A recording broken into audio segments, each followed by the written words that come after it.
Aquesta agressió està fora d'empara legal.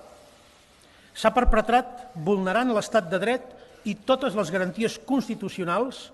i violentant la Carta dels Drets Fonamentals de la Unió Europea. En aquestes darreres hores, i especialment en el dia d'avui, l'estat espanyol ha suspès de facto l'autogovern de Catalunya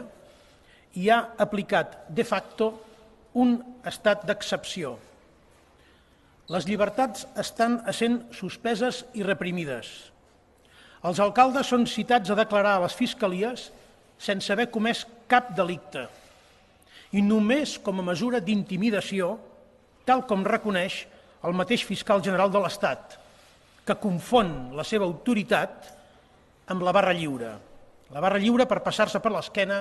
totes les garanties i tots els procediments que té el deure de protegir.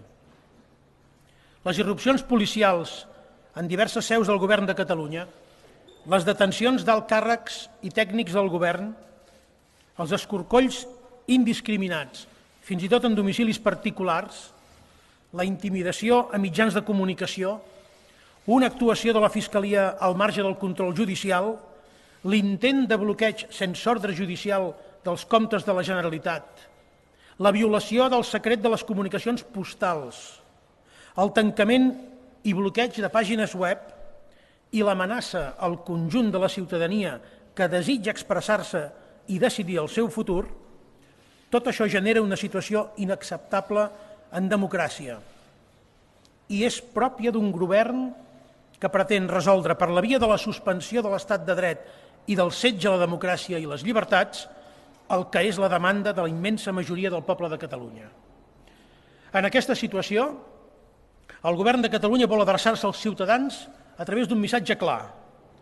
Condemnem i rebutgem l'actitud totalitària i antidemocràtica de l'estat espanyol